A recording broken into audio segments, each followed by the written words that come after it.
Boa tarde, meu nome é Felipe Fonteles e farei a apresentação dessa quarta aula do curso de vocês. Infelizmente, o Gustavo Piva teve um pequeno contratempo hoje, pediu para que eu fizesse a moderação dessa aula, que será sobre questões jurídicas, sobre marketing e publicidade no setor de alimentos e bebidas, com o nosso professor Enzo Baiotti. Esse tema de hoje é extremamente interessante porque ele traz questões para quem teve oportunidade de trabalhar e quem não teve, eu recomendo enfaticamente, porque ele tem questões tanto de direito público quanto de direito privado. Então, quem trabalha com o direito da publicidade acaba transitando por diversos diplomas jurídicos e precisa ser um advogado com realmente uma visão holística para conseguir orientar seus clientes, né? Temos questões consumeristas que são seríssimas, tem questões de direito da concorrência, de publicidade comparativa, questões que justamente permeiam tanto a área pública quanto privada, e tudo isso nos será explicado hoje por uma pessoa que não poderia ser melhor, nosso doutor professor Enzo Baiotti. Nosso Enzo, bom, você já conhece, ele teve o nosso coordenador acadêmico do IDS e ele fez a moderação das aulas anteriores, mas para cumprir as formalidades farei uma pequena apresentação desse currículo extenso. Enzo, você me perdoe, mas eu vou ter que cortar um pouco do seu currículo, senão a gente vai perder muita aula aqui só. Por favor. Esse extenso currículo. Enzo é professor de Direito Comercial da Faculdade de Direito da UERJ e na Faculdade Nacional de Direito da UFRJ também, onde também leciona Direito da Propriedade Intelectual e Direito da Concorrência. O Enzo possui mestrado e doutorado em Direito pela Faculdade de Direito de Ludwig Maximilians, Universidade de Munique, instituição onde também atuou como docente, assistente de ensino e pesquisa de 2008 a 2012. Fez doutorado em Filosofia, sobre doutrina do direito e a teoria da propriedade em Immanuel Kant, na linha de pesquisa em ética e filosofia política do programa de pós-graduação em filosofia da UERJ. Doutor Enzo, a palavra é sua para nos brindar com a aula e, como sempre, se quem quiser fazer perguntas, pode disparar as perguntas no chat, eu farei as intervenções dentro do possível para não atrapalhar a dinâmica de aula, mas sempre acompanhando os slides. Enzo, a bola está contigo. Muito obrigado, Felipe, obrigado pela apresentação, obrigado também por essa introdução aqui no nosso curso. Bem, quem já está acompanhando o nosso curso desde a semana passada, né, eu moderei, agora é minha hora de fazer o que eu faço de melhor, né, onde realmente eu gosto, me sinto à vontade e gostaria de apresentar para vocês. É um tema fascinante, como o Felipe falou, é um tema que transita nas áreas de direito privado, direito público, e aí o Felipe me permite também acrescentar, que eu acho ser um ponto muito relevante, de autorregulação do setor privado no Brasil, que é uma experiência inédita, né? E já vou falar disso quando eu falar do CONAR daqui a pouco. Então, eu acho que teria mais uma terceira via, né, muito uma experiência inédita no Brasil, né, e que até hoje nos brinda com uma autorregulação desse setor, onde os agentes econômicos que aqui atuam conseguem solucionar os seus litígios, as suas pendências todas dentro de um contexto privado, né, sem uma intervenção direta do Estado. Então, acho que é muito interessante. É um tema fascinante, sem dúvida, é um tema fascinante do ponto de vista jurídico, econômico, claro, né, nossa área, mas é fascinante também quando nós nos colocamos do lado de docente, mas do lado de consumidor. Afinal de contas, nós estamos dando uma aula, né, de direito comercial, direito econômico, propriedade intelectual, mas nós somos sempre consumidores também. Então, isso é interessante, né? Porque você fala uma coisa, ao mesmo tempo, você, quando vai fazer a sua compra, quando você recebe um anúncio, né, você se coloca também do outro lado. Então, pessoal, sejam todos bem-vindos, já é a nossa fascinante aula de marketing e publicidade no setor de alimentos, né? E aqui você já vem aqui os grandes players, né, mundiais nesse contexto, né? Todas essas nomes que vocês estão vendo aqui, além de marcas, são também nomes empresariais de grupos econômicos, né, de holdings, né, que formam aqui o grande conglomerado econômico que detém uma parcela substancial de todas as marcas que nós nos deparamos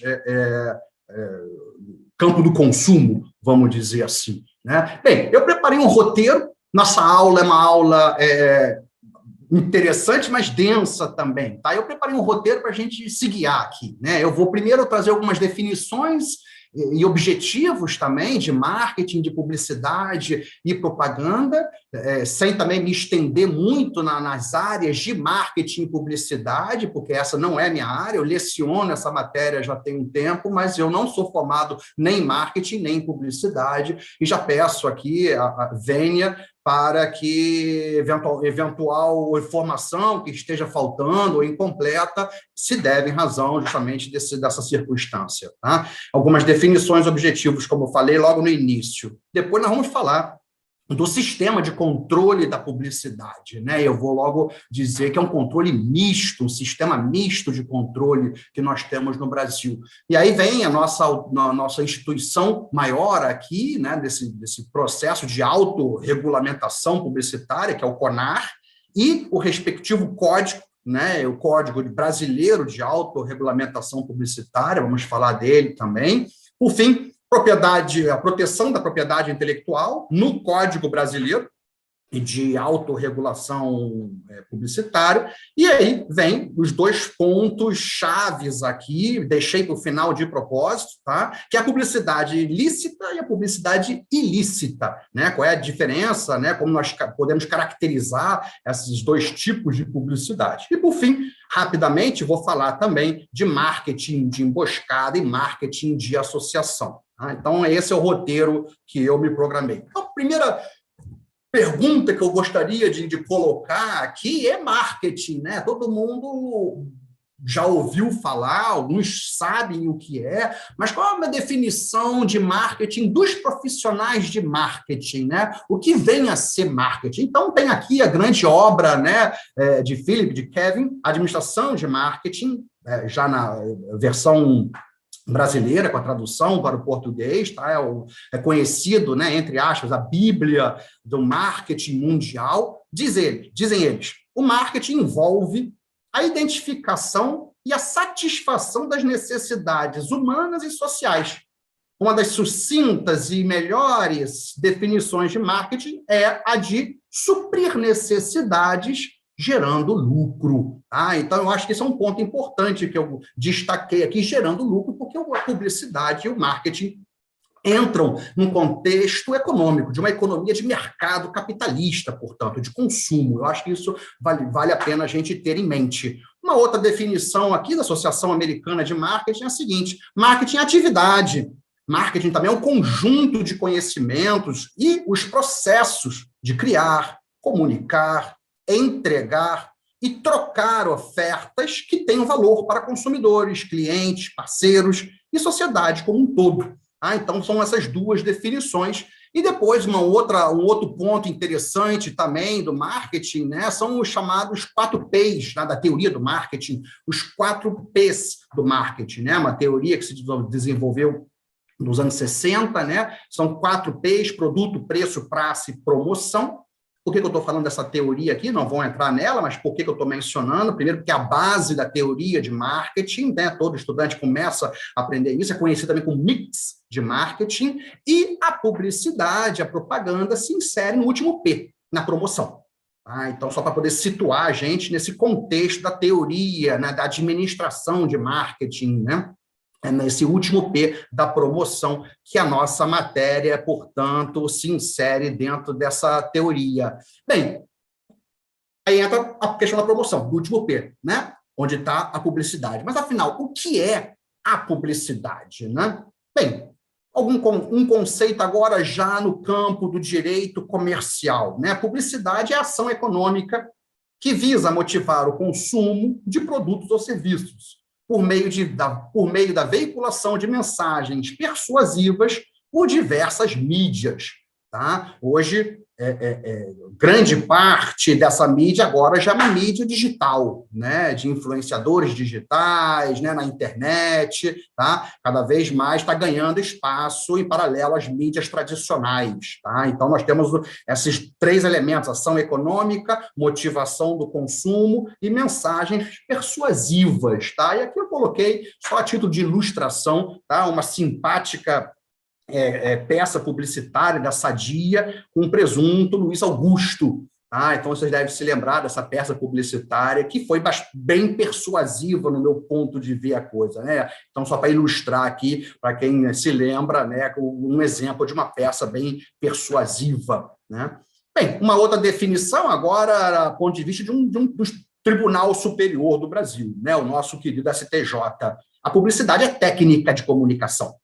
Uma técnica orientada à difusão pública de produtos, de empresas, de serviços, de pessoas e ideias, que também envolvem atividade criativa. Tá? Então, além daquele presunto Luiz Augusto, que nós tínhamos, né, no slide anterior, eu coloquei essa aqui do McDonald's, que, a meu ver, é realmente bem criativa, né, esse outdoor aqui, né, do McDonald's, bem sugestivo também, né, uma parte do M ali, né, o que mostra como o próprio símbolo, né, o logo do McDonald's já tem um poder atrativo tão grande que baixa uma perninha do M para que o próprio consumidor identifique o restante da marca, né? Então, à sua direita está ali o McDonald's. Então, achei bem criativo e coloquei aqui a título de ilustração. Tá? E seguindo aqui, com uma outra definição aqui, agora também do STJ, mas agora da natureza da publicidade,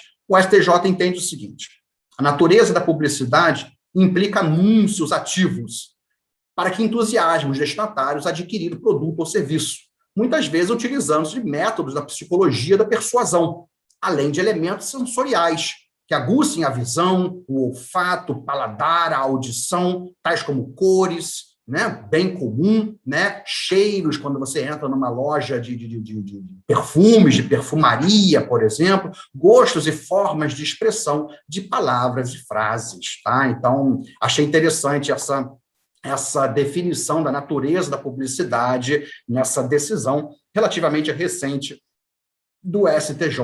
Tá? E quais são os objetivos dessa técnica de comunicação? Tá? Então, repetindo basicamente aqui o que foi dito antes, daqueles conceitos anteriores, atividade profissional de comunicação com o público, dedicada à divulgação de empresas, seus produtos e serviços. A intenção é despertar o interesse e o desejo consumerista das pessoas por determinado produto ou serviço, com apelo a toda sorte de fantasias e emoções. Então, aí entram cores, cheiros, como nós vimos antes, né, na decisão do STJ, de forma descritiva ou persuasiva. Então, em poucas palavras, comunicar, informar, persuadir, despertar interesses, evocar emoções, com fins comerciais. Tá? E vamos ver também aqui, que talvez é uma coisa importante, né, ampliar também esse leque de objetivos. Né? A gente não consegue colocar em poucas palavras aqui. Então, eu ampliei esse leque aqui de objetivo, para a gente ver bem aqui do que se trata. Tá? Exaltar e difundir por imagem, palavra, som, cheiro, cores, as características, qualidades e conveniências de uso ou de consumo do objeto da propaganda. Tornar uma marca, um produto, um serviço, ou até mesmo a empresa, conhecidos pelo público. Né? Uma estratégia, uma técnica de comunicação voltada, portanto, a atingir o fim maior, que é a notoriedade. Tá? Depois, um outro objetivo importantíssimo é agregar valor.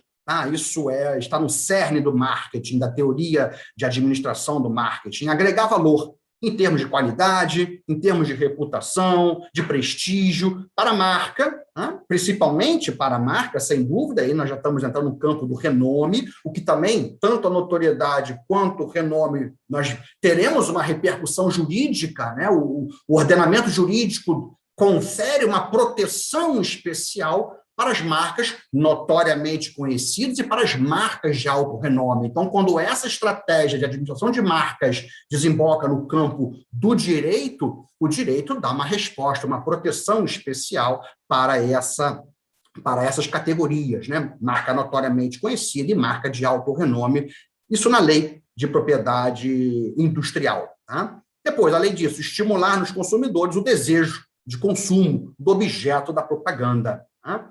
Criar associações e impressões sobre esse objeto, despertar emoções e sensações em torno desse objeto, enfim. E o que mais a mente criativa desses brilhantes profissionais da área puder criar. Tá? Então, não há limite aqui, na verdade. É uma lista meramente exemplificativa. Agora, até quando a lei, o Código Brasileiro de Autorregulamentação Publicitária, ou o Código de Ética da Profissão também de publicitário, não vedar essa prática. Tá? Então, acho interessante colocar essa ressalva aqui, tá? Porque a mente criativa ela não tem que ser cerceada, não tem que sofrer uma censura prévia, mas há limites extrínsecos a essa atuação do profissional da publicidade. Né? E esses limites extrínsecos estão na lei, no Código Brasileiro, né, de Autorregulamentação Publicitária, e também na ética, em preceitos de ética. Então, é importante a gente colocar isso. Então, só a título também de ilustração aqui, nós temos uma decisão, né, recente do CONAR, né, de maio agora deste ano, né, publicidade, que eu coloquei aqui, a publicidade será considerada lícita até quando não violar a lei, o Código Brasileiro e a ética, ou a ética. Tá? Então, tem aqui uma decisão, que inclusive eu sublinhei aqui no resumo mais embaixo, né, a decisão do CONAR, né, divulgação que possa ferir princípio ético, tá? Então, sofreu uma advertência aqui, a KFC representou no CONAR quanto ao anúncio em redes sociais do concorrente Popeyes. E aqui, né, sofreu uma advertência por ter sido considerado uma propaganda antiética. Tá? Então, a título de exemplo. Falarei do CONAR daqui a pouquinho com vocês, mas só queria logo chamar a atenção, quem tiver curiosidade de ter acesso a essas decisões do CONAR, é muito fácil, tá? É acessar o site do conar.org.br e lá na aba, logo na esquerda, vão estar todas as decisões por ano, tá? Então, basta clicar no ano e no ano vem os meses e depois os assuntos. Então, quem quiser se informar, até a título também de curiosidade, saber um pouco mais, basta entrar no site, tá? Bem, e aqui, entrando na parte do direito e publicidade, né? O objetivo econômico que se pretende provocar no âmbito do consumidor é inerente ao conceito de publicidade. Motivo pelo qual essa técnica de incentivo ao consumo encontra-se regulamentada no Código de Defesa do Consumidor, a fim de evitar possíveis abusos pelos fornecedores. Dar publicidade a uma mercadoria é, no âmbito das relações econômicas, muito mais do que tornar aquele produto de conhecimento geral, mas criar o interesse de aquisição no consumidor. Né? Então, uma obra clássica aqui, né, da Lúcia Ancona Lopes Magalhães Dias, Publicidade e Direito. Essas obras que eu estou citando aqui, pessoal, eu coloquei no meu último slide como bibliografia, né? Eu acho que houve, na semana passada, não me lembro bem, um colega que pediu, né, a orientação aqui de bibliografia durante as aulas, então eu coloquei no último slide nosso essa bibliografia com a editora, com o ano, tudo mais completo, tá? Como manda as normas da BNT. Bem, agora vem uma outra pergunta, uma diferenciação, na verdade, né? Afinal, qual é a diferença entre publicidade e propaganda? Né? E aqui é uma questão apenas de como você olha esses termos. Tá? Como você vai olhar esses termos, em que condição você vai olhar, em que contexto profissional ou não, né, que você vai querer saber essa diferença. Então, eu coloquei aqui, né, a da esquerda, com Zeca Pagodinho, com Brown, muito conhecida essa peça publicitária, e a da direita também outra, muito conhecida em outro contexto, uma propaganda já, né, do governo norte-americano. A questão é a seguinte, né, no que diz respeito a essa definição, ela não é bem clara. Em algumas situações, países e até, né, profissões, os termos são usados como sinônimos. Ora como propaganda comercial, anúncio publicitário. Agora, nós temos a legislação que trata no Brasil, né, está aqui embaixo, né, a Lei 4.680, e o decreto que regulamenta, diz o seguinte: compreende-se por propaganda qualquer forma remunerada de difusão de ideias, mas também de mercadorias ou serviços, por parte de um anunciante identificado. Ou seja, a propaganda também se insere no contexto da técnica de comunicação, porém o escopo é mais amplo, né? Tem um objetivo muito mais amplo. Quer dizer, além de um objetivo comercial que a propaganda pode ter e costuma ter também, pode ter também um objetivo político, eleitoral, educacional, né? Inclusive de trânsito também, né? Vira e mexe, a gente também tem as propagandas de trânsito, mas também religioso, ideológico, militar, pessoal, né? Então, o escopo é mais amplo. Apenas aqui, para fazer constar uma maneira mais didática, eu fiz um breve resumo comparativo entre publicidade e propaganda. Tá? Então, no conceito de publicidade, nós temos atividade profissional de comunicação com o público, dedicada à divulgação de empresas, seus produtos e serviços, enquanto que a propaganda também é uma atividade profissional, mas pode não ser profissional. Você pode fazer uma propaganda própria, uma propaganda pessoal sua, portanto, não seria caracterizada como atividade profissional, de comunicação para informar, persuadir, disseminar ideias, pensamentos, doutrinas, além de produtos ou serviços em geral. Enquanto que na publicidade o objetivo é mais econômico, ou seja, mercantil, comercial, na propaganda pode ser também comercial, mas, como eu disse antes, política, eleitoral, militar, educacional, assim por diante. Tá? Então, na publicidade tem uma técnica de comunicação e divulgação, enquanto que na propaganda você pode atingir ter outras técnicas também, né? Persuasão, conscientização, informação, né? Enfim, e outras técnicas possíveis, né? Nós sabemos, né, em termos de história, que essas propagandas também ideológicas, militares, durante a Segunda Guerra Mundial, tiveram um apelo social muito grande, né? Na Alemanha de Hitler, ou na Itália de Mussolini, por exemplo, né? A propaganda ideológica, a propaganda militar, ela foi usada de uma maneira muito incisiva, com consequências drásticas, como nós sabemos também. Tá? Então, note que a propaganda tem também esse escopo. Eu coloquei aqui as duas expressões equivalentes em inglês também. Tá?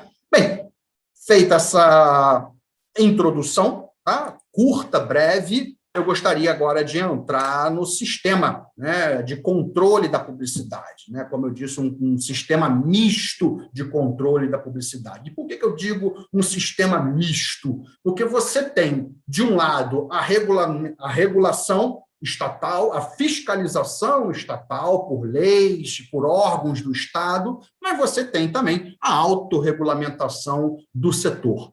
Então, por isso que eu chamo de sistema misto de controle da publicidade. E aqui, a base legal, sem querer esgotar a base legal, eu acho que vale a pena fazer uma observação, não vou ler essa base legal toda aqui, mas uma observação interessante para quem quiser, quem estiver atuando, né, nessa área de publicidade e direito, o próprio site do CONAR, ele é muito rico nessa referência legislativa.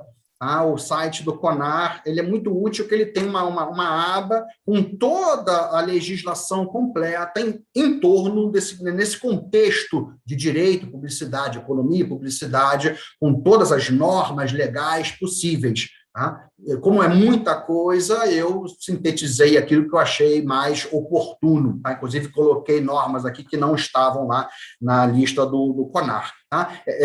A profissão foi regulamentada em 65 e 66, tá? Por uma lei e por um decreto, em 65 e 66. Tá? Depois, um outro tema muito sensível que nós temos que tratar aqui, ainda aqui de passagem, tá? Porque ele é muito vasto, é a publicidade na questão infantil também. Tá? E aqui tem um decreto-lei de 69, que já fala, né, sobre alimentos, e a última, né, de rotulagem também nos alimentos embalados, tá? Que é o tema da nossa aula, sem dúvida, mas quando a gente leva isso para a alimentação infantil, já é um outro capítulo, um capítulo já à parte, que é muito sensível e está merecendo a atenção não só do CONAR, mas também de outras instituições privadas que estão atentas a essa prática de publicidade de alimentos voltados para o público infantil. Tá? Então, aqui, grosso modo, está a nossa base legal, que eu vou citando aqui ao longo da nossa aula. Tá? Bem, falando de base legal, nós temos também, sem sombra de dúvida, a proteção na Lei de Propriedade Industrial, né? Lei 9279 de 96. Tá? E aí, são vários artigos, né? Eu nem coloquei aqui a questão também das marcas registradas, nada disso. Eu concentrei, basicamente, na repressão à concorrência desleal, só destacando, né? Muitos de vocês já conhecem, né, essa lei, conhecem bem, mas eu destaquei, né, dois artigos que, a meu ver, são os decisivos aqui nessa matéria de hoje. Tá? O artigo 195, sem sombra de dúvida, que é o artigo que trata do crime de concorrência desleal, com alguns incisos, não são todos do 195, mas os principais incisos que, a meu ver, estão diretamente relacionados à matéria de hoje. E o artigo 209, que expande. O artigo 209, na verdade, ele expande o escopo também da proteção, inclusive para trade dress, tá? A aula que nós já tivemos também aqui ao longo do curso. Né? O 209 confere-se esse direito de ressarcimento pelas perdas e danos, né? De atos de violação de direitos de propriedade industrial e atos de concorrência não previstos na Lei de Propriedade Industrial. Tá? Tendentes a prejudicar a reputação, os negócios alheios, tendentes a criar confusão também entre os estabelecimentos comerciais, né? E aqui entra, sem sombra de dúvida, a questão também, além do trade dress, entra a questão também do marketing de emboscada, marketing por associação. Então, queria só destacar esses dois artigos aqui, que são importantes para a nossa matéria. Né? E aí, a gente entra com o famoso CONAR, né? Nosso famoso Conselho Nacional de Autorregulamentação Publicitária. E aí, uma historinha rápida sobre o CONAR, né? Por como o CONAR surgiu, né? E o CONAR e o Código Brasileiro de Autorregulamentação. Era um período turbulento no contexto político brasileiro, nós estamos no final dos anos 70, né? Onde o governo federal, da época, preocupado com as campanhas publicitárias e toda aquela questão ideológica que as propagandas poderiam ter, o governo federal, no final dos anos 70, se posicionou e comunicou ao setor que iria baixar uma normativa, haveria um projeto de lei, né, para regulamentar as propagandas no Brasil. Uma espécie de censura prévia, uma análise prévia, ou seja, toda peça publicitária passaria por um crivo, né, da autoridade que seria criada com esse projeto de lei, e a peça publicitária poderia receber o de acordo ou não. Né? Então, haveria, portanto, um controle, uma censura prévia. E o setor, né, o setor da publicidade no Brasil, preocupado justamente, né, com o cerceamento do direito, né, de liberdade de expressão comercial, como nós falamos, né, o setor se uniu numa iniciativa única no Brasil, né, foi a primeira experiência brasileira de autorregulamentação. O setor se uniu e resolveu, então, redigir um código, né, de natureza privada, né, um código que regulamentasse a atividade publicitária no Brasil, um código criado por eles mesmos, né, portanto, não passou pelo Congresso, criado por eles, interpretado por eles e aplicado por eles mesmos, tá, num conselho de ética, tá, num tribunal de ética que seria criado. Tá? Então, o Código Brasileiro de Autorregulamentação, na verdade, ele surgiu até um pouquinho antes do próprio CONAR. Tá? Ele foi sendo redigido, foi aprovado, e logo em seguida foi fundado, se não me engano, em maio de 1980, foi fundado o CONAR. É uma associação civil, né? Também, alguns chamam de ONG também, mas é uma associação civil, né? Sem fins lucrativos, apartidária, constituída basicamente por publicitários e profissionais também de diversas áreas, todos eles no contexto da publicidade, da propaganda, né? Com que objetivo? Promover a liberdade de expressão publicitária, né? A liberdade de expressão comercial, como nós falamos, né? A liberdade de expressão publicitária, e defender as prerrogativas constitucionais dessa propaganda comercial, né? A livre iniciativa e a liberdade de expressão, né, da propaganda comercial. Então, nós temos aqui, nessa estrutura do CONAR, que nós veremos já no próximo slide, um sistema interno, um sistema privado de resolução de conflitos, portanto, um sistema alternativo de resolução de conflitos. Como eu disse, primeira experiência brasileira e muito bem sucedida de disciplina da atividade econômica por parte dos próprios agentes que nela estão envolvidos. Daí nós chamamos, portanto, de autorregulamentação. E a lei, vamos dizer assim, a lei, entre aspas, né, é o Código Brasileiro de Autorregulamentação Publicitária, um código de conduta, vamos dizer assim, um código que orienta, né, toda a aplicação da publicidade no Brasil, né? Enzo, antes de você entrar nos detalhes do CONAR, já temos uma primeira pergunta aqui no chat. Pergunta da Carolina Peçanha sobre se, quando uma empresa representa contra outra no CONAR, né, contra uma publicidade de um concorrente, como no exemplo aí do melhor frango do mundo, se haveria necessidade de uma ação judicial subsequente com base em concorrência desleal. Sei que você vai entrar nisso nos detalhes aí de como é a autorregulação do CONAR, mas só para você abordar essa diferença dos limites da autorregulação e da necessidade ou não de uma ação judicial complementar, se for o caso. Olha, tudo, Carolina, né? Tudo depende do caso concreto. Tá? A rigor, os agentes econômicos que atuam no setor da propaganda, publicidade no Brasil, eles têm esse acordo entre eles, né, e com o CONAR, um compromisso ético, na verdade, com a própria profissão. Nós vamos falar de compromisso ético aqui, onde eles assumem esse compromisso de se sujeitarem, né, pelo menos nessa primeira etapa do litígio, da disputa, eles se sujeitarem a uma autoridade que não é uma autoridade pública, é uma autoridade privada, que é o CONAR, com o seu respectivo conselho de ética. Então, eles têm esse compromisso, tá? E, geralmente, termina ali aquela disputa, inclusive até com um acordo prévio, antes mesmo de entrar numa decisão de mérito, né, eles tentam fazer um acordo, de uma conciliação, vamos dizer assim, tá?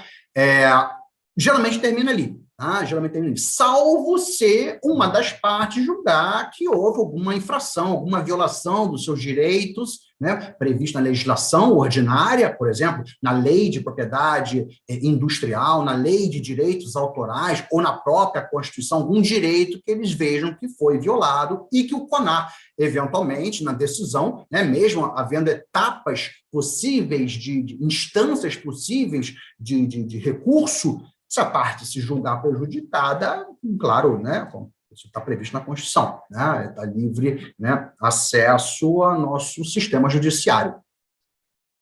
Felipe, não sei se consegui responder a pergunta da Carolina.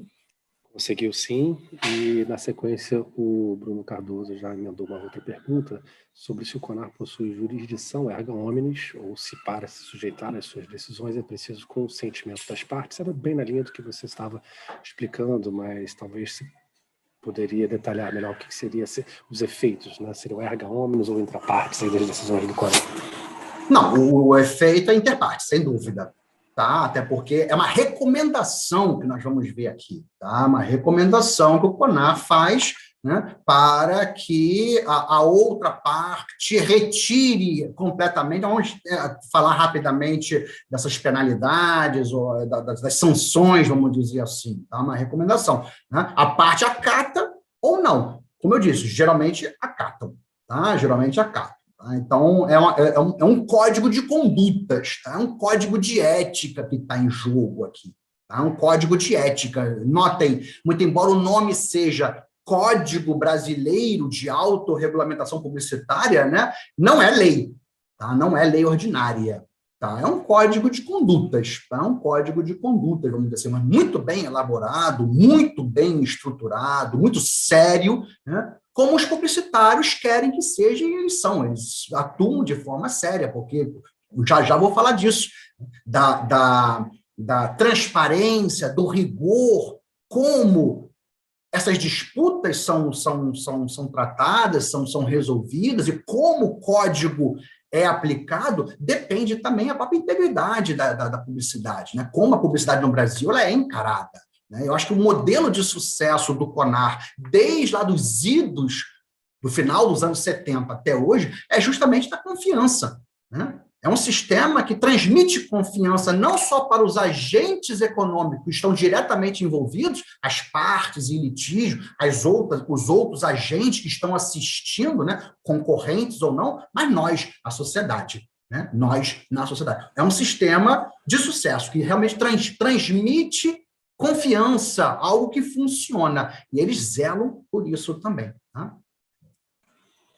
Perfeito. Enzo, você me permite uma pequena intervenção, porque eu estou vendo Claro, que as perguntas estão caminhando numa direção que é muito comum, as pessoas ficarem um pouco céticas sobre enfim, a boa-fé dos participantes, né, dos concorrentes em aceitarem e acatarem as decisões do CONAR, né? Então, perguntando sobre necessidade de uma ação judicial e dos efeitos ergônomos ou não, mas eu acho que você ponderou de forma muito apropriada no início, e acho que é importante que, enfim, os participantes tenham isso em mente, que toda essa iniciativa do Código de Autorregulamentação e do CONAR surgiu num momento em que o governo queria regular a área, e não é interesse de nenhum publicitário que passe uma lei injeção a atividade publicitária. Então, embora uma empresa ou uma agência de publicidade possa ser prejudicada por uma decisão, no sentido de decisão ser contrária àquela peça publicitária, no fundo, numa visão mais ampla, é interesse da empresa e da sua agência cumprirem a decisão do CONAR para manter aquele sistema de autorregulamentação rígido, sem a necessidade de intervenção estatal por meio de uma lei. Então, todos sim cumprem a decisão do CONAR. Fora que o próprio CONAR envia cópia da decisão para os veículos de comunicação, que também são membros fundadores do CONAR. Então, o veículo se nega a continuar publicando uma peça publicitária que foi rejeitada ou, enfim, condenada pelo CONAR. Então, o sistema funciona muito bem, essa engrenagem funciona muito bem, todos se respeitam sem a necessidade de uma ação judicial. Claro que, como o professor Enzo bem salientou, as partes têm direito, né, de levar ao judiciário se acharem necessário. Mas normalmente isso não acontece, né? Desculpa, Enzo, só para esclarecer a questão aí do ceticismo com relação à efetividade do CONAR. Vamos em frente. Felipe, eu acho que você abordou um ponto que foge completamente aqui do escopo do nosso curso no IDS, mas eu acho que um pouco de cultura, né, aprofundar nossos conhecimentos históricos é sempre bom, né? Eu leciono comercial de 1 a 4, o curso completo. Quando eu começo a matéria de comercial, eu vou muito na parte histórica, né? Quando nós falamos de autorregulamentação publicitária, e isso que você falou, não há interesse entre os agentes econômicos que haja uma censura prévia, uma intervenção de fora, vamos dizer assim. Eles não inventaram a roda nesse sentido de autorregulamentação, até porque é um modelo que veio da Inglaterra também. Eu só queria... Aí eu entro com a questão histórica, cultural, que eventualmente alguém pode ter interesse, né? A nossa matéria, não publicidade diretamente, mas direito comercial, ela nasce na Alta Idade Média, nos séculos XII e XIII, né, da era cristã. Lá existiam, né, as instituições chamadas guildas, corporações de ofício, né? As corporações de ofício que nós conhecemos, né? Cada ofício, cada atividade econômica tinha a sua, então carpinteiro, ferreiro, banqueiro, mercador de seda. Essas corporações de ofício tinham a mesma intenção que o CONAR também tem hoje. Autorregulamentar o seu próprio ofício, a sua própria profissão, daí corporações de ofícios, para evitar uma intervenção externa, naquela época da Idade Média, do monarca, da nobreza, né, do imperador, né, uma intervenção externa, e claro, com essa intervenção externa, quanto mais naquela época, né, da Idade Média, uma censura prévia e arbitrária também, né? Então, notem que esse sistema de autorregulamentação, na nossa matéria de direito comercial, direito econômico, vamos dizer assim, é muito antiga, é muito antiga. Claro que nós não estamos aqui fazendo nenhuma comparação, né, entre o que nós temos hoje com o que existia no passado, mas apenas a ideia, a concepção, né? Evitar interferências externas que podem ser arbitrárias, né, até beirando uma censura prévia, como poderia ter sido o caso lá nos idos de 1970. Então, é um modelo, na verdade, que se os agentes econômicos, tais quais aqueles lá da Idade Média, com as guildas, com as corporações de ofício, fizeram muito bem, né? Levaram séculos. As corporações de ofício foram extintas pela primeira vez na França após a Revolução Francesa, em 1793, foi a lei que culminou com a extinção das corporações de ofício. Então, de 1200, 1300 a 1793, são 500 anos de autorregulamentação dos ofícios na Europa. E esse modelo que nós temos aqui é também da Europa. Tá? Então, notem que é de boa praxe que os agentes econômicos realmente observem esse sistema, que é um sistema exitoso, sob pena de o Estado ter que intervir se a coisa não estiver funcionando a contento. Tá? Então, acho que valeu essa pergunta, Felipe, me permitir fugir um pouco aqui, né? Falar um pouco da história da autorregulamentação no comércio, né? Porque é disso que se trata. Né? É disso que se trata. Ok? Podemos seguir então, pessoal? Se tiver alguma pergunta, fique à vontade. Tá? Então, vamos em frente. Vamos em frente. Deixa eu ver aqui, passar aqui. Bem, aqui, falando em autorregulamentação, né, é uma campanha publicitária, talvez, eu sempre gostei muito das campanhas que o CONAR faz, de divulgação da própria função do CONAR, e essa de 2009 me chamou muita atenção, né, até porque é um personagem muito, né, simpático, né, quem nunca leu, né, a história de Pinóquio, de Gepeto, né, então, é uma história bonita e, claro, né, um personagem muito representativo. Né? Então, a gente entra num ponto da matéria agora, que é a ética. A ética na publicidade. Então, aqui o Pinóquio, com as suas mentiras, já foi fichado, né? Foi devidamente fichado e está ali, né, nos holofotes. Né? E a gente precisa entender melhor o que é essa ética na publicidade, porque está nos alicerces, nas bases. Então, o que diz o Código Brasileiro? Né? A publicidade deve ser confiável no seu conteúdo e honesta na apresentação, pois é da confiança pública que depende o seu êxito, ou seja, o êxito da publicidade, mas eu diria também o êxito do próprio sistema de autorregulamentação, eu acrescentaria. Toda publicidade deve estar em consonância com os objetivos do desenvolvimento econômico, da educação e da cultura nacionais. Então, eu destaquei aqui duas expressões: confiabilidade no conteúdo e honestidade na sua apresentação. Acho que são dois pontos de interesse aqui quando você trata da ética na publicidade. Mas a coisa é um pouco mais, como sempre, né, um pouco mais longa do que, né, duas ou três expressõezinhas. Né? Afinal de contas, para o CONAR, quais são os preceitos básicos que definem a ética publicitária? É o CONAR que tem que dizer, né? O CONAR que tem que dizer. Então, o CONAR listou aqui, na verdade, foi o Código Brasileiro, né? Olhem na base do meu slide, tem os artigos 1º ao 6º do preâmbulo do Código Brasileiro, e lá que estão esses preceitos básicos. São eles, né? Todo anúncio deve ser honesto e verdadeiro e respeitar as leis do país. Deve ser preparado com o devido senso de responsabilidade social, evitando acentuar diferenciações sociais. Tá? E hoje, mais do que nunca, de gênero também, tá? De raça, de credo, de tudo. Tá? Deve ter presente a responsabilidade da cadeia de produção junto ao consumidor. deve respeitar o princípio da leal concorrência, deve respeitar a atividade publicitária e não desmerecer a confiança do público nos serviços que a publicidade presta. E deve estar em consonância com os objetivos do desenvolvimento econômico, da educação e da cultura nacionais. Tá? Então, eu acho que ética na publicidade foi muito bem orientada com esses preceitos básicos aqui. Tá? Bem, e aí vem, né? Se alguém não respeita esses preceitos éticos, a coisa vira uma disputa, e essa disputa vai parar, portanto, no CONAR, né? E o CONAR tem, na sua estrutura interna, um órgão chamado um Conselho de Ética, né? Aliás, todos esses órgãos, né? A OAB também tem, né? Todos esses órgãos de classe, né? Têm conselhos de ética. E a atuação dentro, né, de cada órgão do Conselho de Ética, né? Vamos ver quais são. A atuação de cada órgão, né, se dá nos limites das suas respectivas atribuições e competências.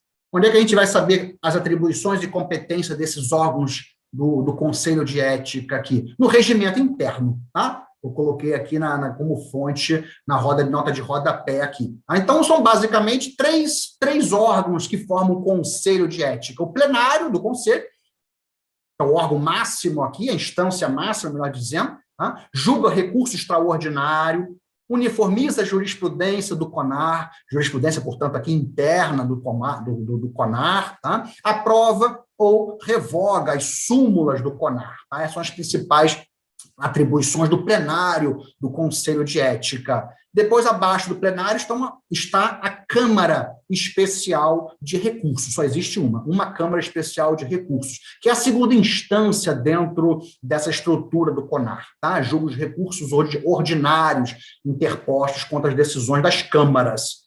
E aí vem as câmaras de julgamento, tá? Que é a primeira instância, vamos dizer assim. Tá? Julga originariamente os processos instaurados por infrações ao Código Brasileiro, decididas medidas liminares de sustação neles eventualmente deferidas, tá? No total, são oito câmaras, tá?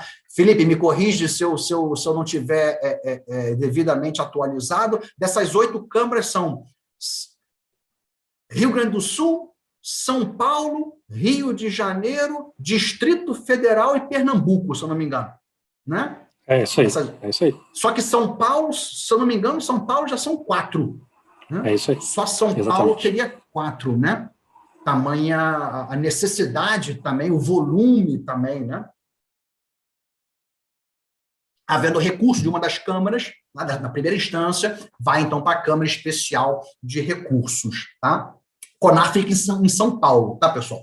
CONAR fica em São Paulo. Tá? Aqui é só para ilustrar um pouco, né, como é que está a situação dos processos, né, instaurados em 2020. Eu botei uma estatística aqui do CONAR, não tem de 2021, por razões óbvias, né, o ano ainda não acabou, então eles fecharam 2020, e aqui vocês têm um leque, né, um total de 276 processos instaurados nos diversos setores possíveis, né? E vocês já percebem aí que nessa estatística do CONAR, o setor de alimentos e bebidas, de forma ampla, bebidas não alcoólicas e alcoólicas também, tá? Já representa praticamente 32% dos processos instaurados no CONAR. Ou seja, é uma fatia significativa. Tá? Uma fatia significativa dos processos só no setor de alimentos e bebidas, de forma ampla. Tá? Isso no ano de 2020. Então, realmente é expressivo. Tá? É expressivo. Bem, voltando aqui para a ética da publicidade, agora vem, né, a competência do Conselho de Ética para apreciar e julgar, né, as sanções do Código Brasileiro de Autorregulamentação Publicitária, as sanções administrativas possíveis. Tá? E aqui são elas: uma advertência mais branda, tá? Mais branda delas, depois uma recomendação de alteração ou correção do anúncio, tá? Então, refazer aquela peça publicitária, vamos dizer assim, tá? Fazendo o ajuste necessário, ou 3, recomendação aos veículos no sentido de que sustem a divulgação do anúncio. E aqui, Felipe, você falou, né, dos veículos, né, de publicidade que podem ser comunicados de, olha, esse camarada aqui, né, tomou cartão vermelho nosso, por favor, né, sustem a divulgação imediatamente desse anúncio. Tá? Também uma recomendação aos veículos de comunicação. E 4, mais gravosa, né, a divulgação da posição do CONAR com relação ao anunciante, à agência e ao veículo, através de veículos de comunicação, em face do não acatamento das medidas e providências preconizadas, tá? No artigo 50 do Código. Felipe, você quer falar alguma coisa aqui? Eu não vou entrar, tá, pessoal? Eu não vou entrar nessa parte de processo administrativo do CONAR, tá? Porque o nosso tempo, infelizmente, é curto, né? A matéria, sem sombra de dúvida, é fascinante. Nós temos o Felipe aqui como um grande advogado, né? É um prazer, Felipe, dar essa aula com você aqui, que eu sei que eu tenho um escudeiro praticamente aqui, operacional, né? Nessa parte do processo, né? Do litígio dentro do CONAR. Tá? Mas notem, para enfatizar aqui, né? Recomendação, tá, pessoal? É recomendação. A pessoa acata ou não. Se a pessoa não acatar, o número 4 diz que o próprio CONAR pode partir, né, por uma iniciativa própria de se posicionar publicamente, dizendo, o camarada tomou um cartão vermelho e não quer seguir a nossa recomendação, mas a nossa posição oficial foi essa. Então, sempre resguardando também a própria imagem do CONAR. Né? E, claro, resguardando a imagem do CONAR, resguarda também a imagem também de todo o setor da publicidade, né, no Brasil. Ok? Mas não tem só o CONAR. Tá? Eu acho interessante a gente colocar aqui, né, que, além do CONAR, já existem no Brasil, né, outras iniciativas independentes, né, em paralelo, claro, cada uma com seu próprio interesse, seu próprio campo, né, de outras entidades, né, que merecem aqui ser destacadas. A primeira delas, nós conhecemos, é o PROCON, né, o PROCON dos estados, mas também outras pessoas jurídicas de direito privado, né, como o IDEC, o Instituto Brasileiro de Defesa do Consumidor, né, e o Instituto Alana também. Tá? E dentro desses dois institutos, IDEC e Alana, e se eu não me engano, né, eu tenho visto, Felipe, com muita frequência, a Alana como amicus curiae em processos judiciais envolvendo publicidade, tá? Principalmente de crianças. Tá? Ou seja, contencioso mesmo, eu tenho visto a Alana atuando como amicus curiae. Então, é interessante ver que, além do CONAR, existem outras entidades privadas que também se preocupam com a publicidade em sentido amplo. Tá? Por exemplo, a Alana se dedica muito à questão, e tem um projeto, tem uma iniciativa própria que se chama Criança e Consumo. Tá? Criança e Consumo. E o IDEC também tem. O IDEC tem uma plataforma chamada Observatório de Publicidade de Alimentos, que é muito interessante também, que é a OPA. Tá? É a OPA, né? em que os consumidores podem denunciar publicidade de alimentos que contrariam as normas vigentes. Então, a mesma forma que o CONAR tem o canal em que você, consumidor, pode, no CONAR, você, consumidor da sua casa, pode comunicar ao CONAR, fazer uma denúncia ao CONAR de alguma publicidade que você acha que viole alguma norma vigente, seja norma legal ou norma ética vigente, o IDEC também partiu para a iniciativa, né? Só que voltada aqui para alimentos, tá? Criando essa plataforma muito didática, diga-se de passagem, o site está aí na nota de rodapé aí, tá? Que muito interessante. Tá? E o objetivo dessa plataforma é o combate à publicidade ilegal de alimentos. Tá? E aí eu acho que o que merece destaque nesse texto que eu coloquei aqui, né, que a bandeira bandeira que eles têm, quase uma cruzada no sentido positivo da palavra, é contra os alimentos ultraprocessados. Tá? Então, eles estão atentos a uma alimentação saudável, né, e estão atentos também a essa propaganda maciça de alimentos ultraprocessados, sem que propagandas ou peças publicitárias, sem que tenham a devida informação, né, para que o consumidor possa formar o seu livre convencimento na hora da compra. Tá? Isso que é importante. Tá? Isso que é importante. O consumidor tem que ter a informação necessária, né, de forma transparente, né, legível, transparente, para que ele possa formar o seu convencimento. Tá? Então, só queria levantar com esse slide aqui, essas outras iniciativas que existem em paralelo ao CONAR. Tá?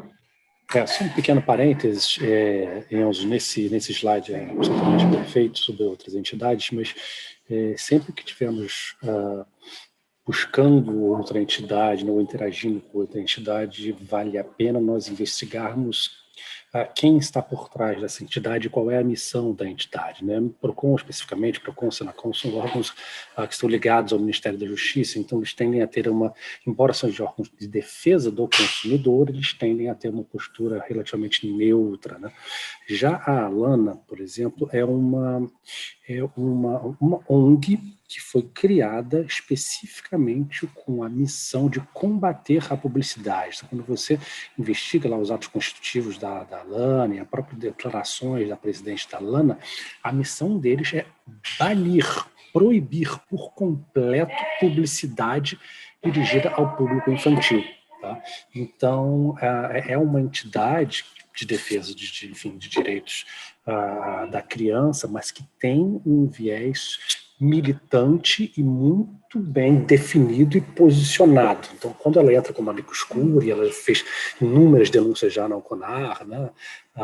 Mas ela tem uma posição ali firme, uma posição ideológica a zelar. Então, a gente tem que tomar cuidado, né, com quem estamos interagindo e saber qual é a missão de cada uma dessas entidades para entendermos os seus posicionamentos e as suas declarações.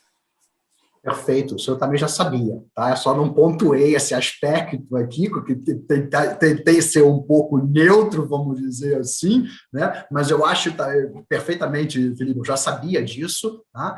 Sempre existem interesses políticos, né? Interesses econômicos, ideológicos também por trás de qualquer iniciativa, e aqui eu não estou nem colocando esta ou aquela instituição, né? Agora, é bom que a gente conheça quem são, né? É bom que a gente conheça que eles existem. Então, você sabia da ALANA, eu também sabia da ALANA, mas eventualmente um ou outro participante aqui, é a primeira vez que o participante está lendo o nome ALANA, né? Criança e Consumo, mas é bom conhecer, sem sombra de dúvida, Felipe. Mas por isso, a minha intenção foi realmente dizer, olha, existe também esse outro lado aqui, né? Em paralelo ao CONAR, porque realmente está atuante, né? Esse é um instituto que está bem atuante, e é bom que quem atua na área, mais cedo ou mais tarde, vai acabar conhecendo e sabendo os propósitos também, tá? Sabendo os propósitos também. Mas perfeito, Felipe. Já sabia também desse viés. Enzo, falando sobre outras entidades, né, que regulam, tentam regular a publicidade de alguma forma, veio uma pergunta aqui do Igor Manzan, perguntando qual a diferença do CONAR para o SEMP. Você vai chegar a mencionar SEMP em algum momento? Não. SEMP era muito slide, eu não vou mencionar. Não. Tá não bom, dá tempo. Sem problema. Tá. Também acho. Porque o SEMP, na verdade, Igor Manzan, que fez a pergunta, o SEMP ele não regula o conteúdo da publicidade. O SEMP é uma instituição, um órgão de autorregulamentação semelhante ao CONAR, mas que ele regula a relação comercial entre agências e anunciantes, determinando, inclusive, quanto que a agência tem que ser remunerada pelo seu serviço, mas não é o conteúdo da publicidade que é o objeto da aula, por isso que exato, é mais contratual. Exatamente. É mais contratual, né? É mais contratual. Depois manda mensagem, a gente conversa sobre o SEMP, mas o SEMP não regula conteúdo da publicidade, que é o objeto da aula. Vamos em frente, Enzo. Beleza.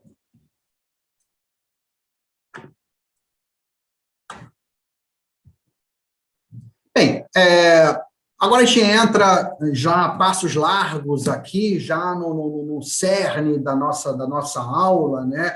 Que é, de um lado, a publicidade, do outro lado, o direito. Né? E aí, claro, o que nos interessa, o direito da propriedade intelectual. Tá? Interessante notar que o Código Brasileiro de Autorregulamentação Publicitária, como nós vimos, né, que começou a ser redigido, né, no final dos anos 70, né, ele tinha como orientação a legislação da época, que era o antigo Código de Propriedade Industrial de 71. Agora, interessante notar que mesmo com a existência do nosso CPI antigo, que foi, como nós sabemos, né, substituído pela Lei 9279 de 96, o Código Brasileiro, né, ele trouxe alguns artigos sobre propriedade intelectual. Aqui eu não tenho interesse nenhum de cotejar, né, como é que era a legislação do CPI de 71, com o Código Brasileiro de Publicidade, mas só elencar para vocês aqui alguns artigos, né, do Código Brasileiro que trata justamente, que chama atenção, né, para a existência desses direitos de propriedade intelectual que devem ser respeitados também nas peças publicitárias. Então, coloquei alguns artigos aqui, por exemplo, 38, né, que fala do respeito aos direitos autorais, inclusive também os direitos dos intérpretes, os direitos de reprodução. Né? Fala também das vinhetas, né? O respeito aos direitos autorais, né? O domínio público, no artigo 39. Né? E notem que, como o Código Brasileiro de Publicidade ele não é uma lei ordinária, e já existia, né, na sua época, um Código de Propriedade Industrial, ele se ateve à necessidade do ramo da publicidade, né? Chamando atenção para os agentes, né, e para as agências, os profissionais, as agências de publicidade, para aspectos relevantes da propriedade intelectual aplicados à publicidade. Tá? Então, são alguns artigos aqui, não precisa a gente ler os artigos, mas também o artigo 40, por exemplo, ele vai além, né, do CPI e da Lei de Direitos Autorais, fala de patrimônio cultural do país. Tá? Então, a atenção que eu acho que esses temas...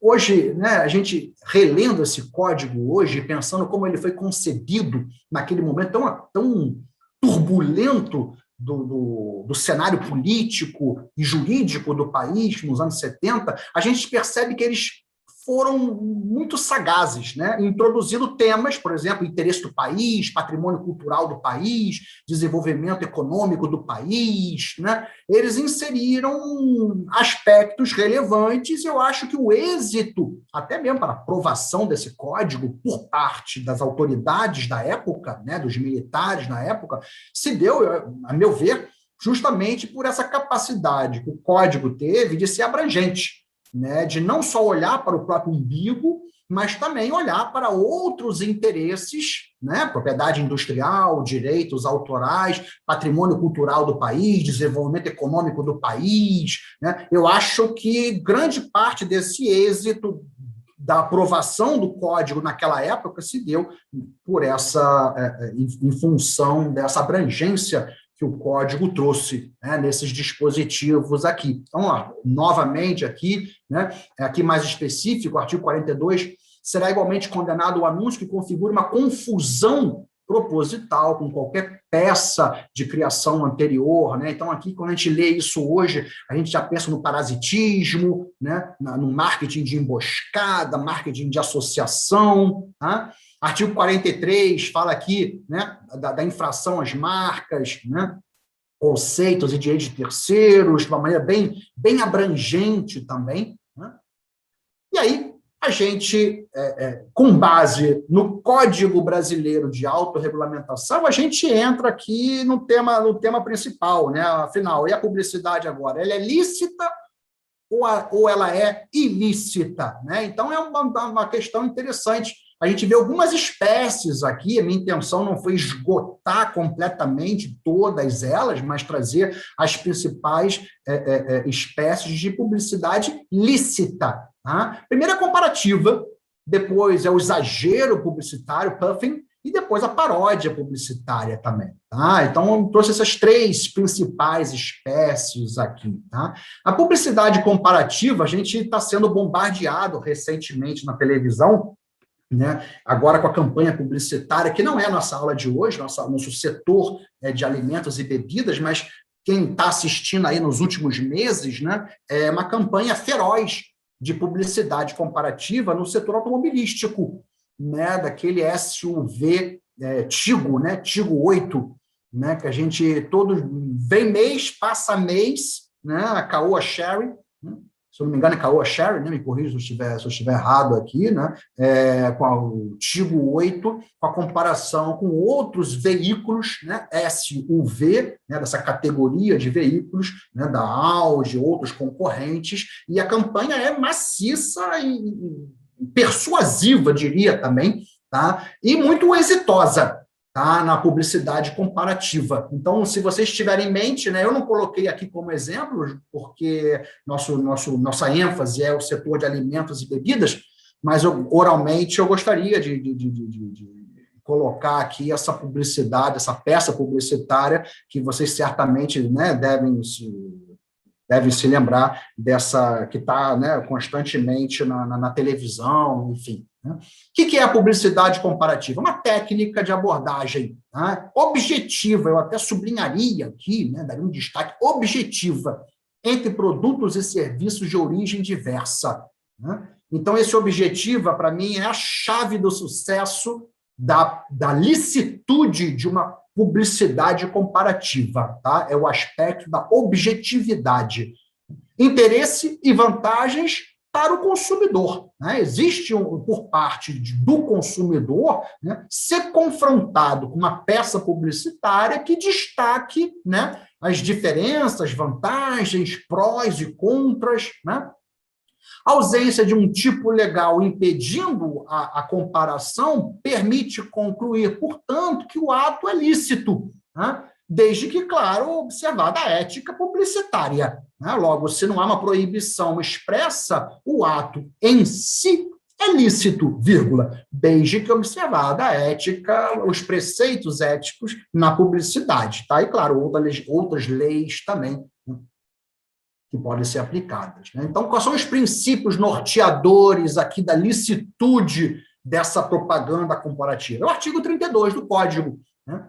O artigo 32, no caput, diz o seguinte: tendo em vista as modernas tendências mundiais e atendidas as normas pertinentes do Código da Propriedade Industrial, leia-se, né, entre colchete, na nossa LPI 9279, de 96, a publicidade comparativa será aceita, contanto que respeite os seguintes princípios e limites. E aí vem, no próprio artigo 32, uma série de preceitos, de princípios, de limites, né, de forma exemplificativa, mas muito objetiva, né, que permite, então, ao profissional da publicidade, à agência de publicidade, então, construir a sua peça publicitária comparativa de maneira segura. Então, por exemplo, o fim maior da peça tem que ser o esclarecimento e a defesa do consumidor, a objetividade na comparação. Assim, dados subjetivos de fundo psicológico, emocional, não constituem uma base, uma válida de comparação. A comparação alegada ou realizada seja passível de comprovação. Talvez aqui seja o critério objetivo mais sólido que você possa ter. Né? Uma pesquisa de mercado, por exemplo, no Tigo 8, voltando a esse exemplo que eu dei do Tigo 8, desse SUV da Caoa Chery, né? Uma revista 4 rodas, por exemplo, que fez uma pesquisa de mercado com consumidores, com agências e tudo, ou seja, algo, né, que possa ser passível de comprovação. E continua. Né? A comparação entre bens de consumo somente entre modelos fabricados no mesmo ano. Assim, é condenável o confronto entre produtos de épocas diferentes, a menos que se trate de uma referência para demonstrar uma evolução tecnológica de inovação, né? O que, nesse caso, deve ser caracterizado e muito bem informado também desse propósito. Não se estabeleça uma confusão entre produtos ou serviços e marcas concorrentes. Então, aqui, tome cuidado, né? A nossa lei de propriedade industrial, para você não entrar num conflito, né, de marcas, de concorrência desleal. Aqui diz, né, não se caracterize concorrência desleal, denegrindo a imagem do produto ou serviço, ou a marca do outro titular. Não se utilize injustificadamente a imagem corporativa ou o prestígio de terceiros.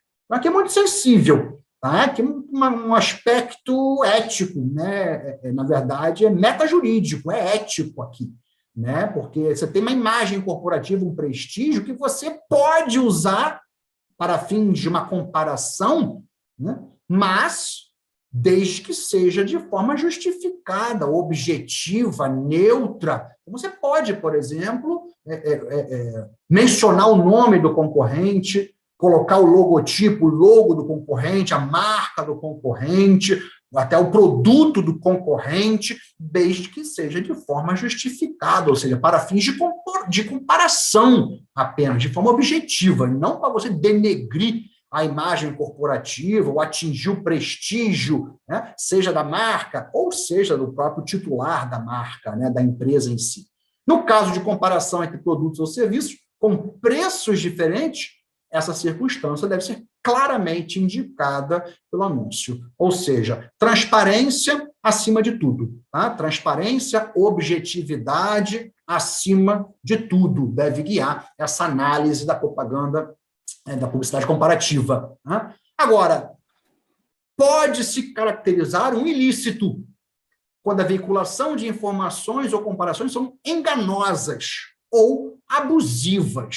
Né? E aí você já não quer dizer que você não atendeu aqueles preceitos anteriores, que nós estávamos vendo nos slides, nos 2 slides anteriores, e você descambou para um outro lado, né? Tentando induzir o consumidor em erro ou confusão.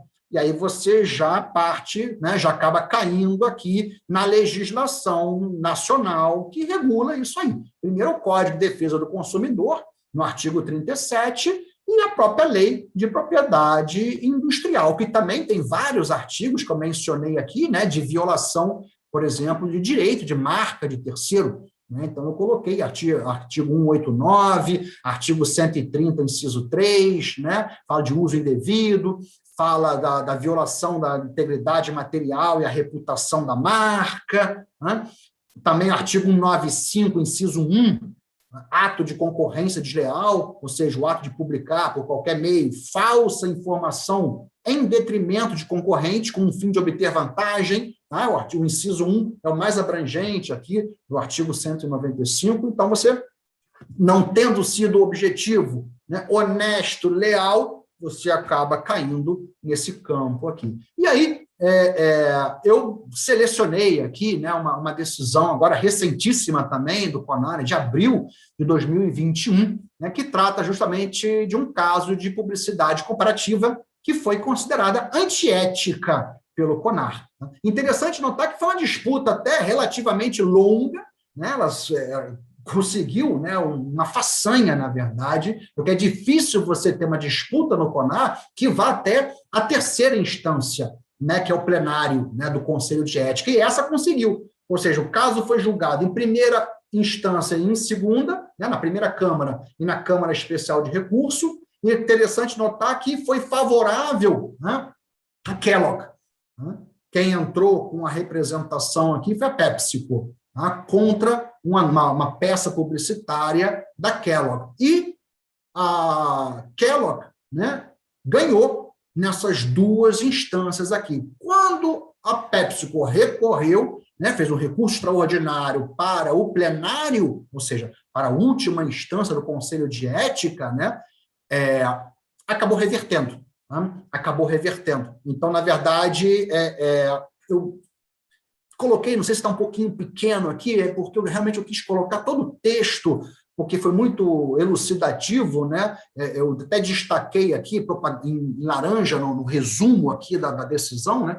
Propaganda comparativa e irregular, é isso que a PepsiCo alegava, propaganda comparativa e irregular, concorrência desleal, pelo uso de referências pejorativas e depreciativas, né, por parte da Kellogg, violação do trade dress, também, da embalagem, por alusão distinguível à embalagem de marca concorrente, e, por outro lado, em sua defesa, a Kellogg alegou o seguinte: o uso de exagero publicitário, né, inofensivo, no título dos anúncios. Tá? O que estava em jogo, portanto, é essa expressão, né, de propaganda: tudo fica melhor com Pringles, o resto é um saco. Tá? Então, o que estava em jogo era isso, e a Kellogg alegou em sua defesa justamente esse exagero publicitário.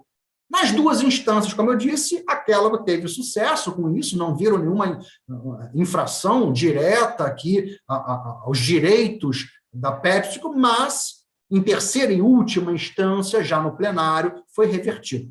Lá no finalzinho eu destaquei o último, lá em laranja, foi considerado que um ato de concorrência desleal pelo uso de referência pejorativa a produtos da fabricação da autora, da representante aqui, que é a PepsiCo. Então, se foi um caso aqui de publicidade inicialmente considerada lícita nas duas instâncias, mas quando foi para a última instância no plenário, o caso foi analisado novamente e se constatou que houve aqui um exagero, que esse exagero publicitário, que em tese seria até mesmo lícito, ele foi demasiadamente exagerado, ou seja, antiético.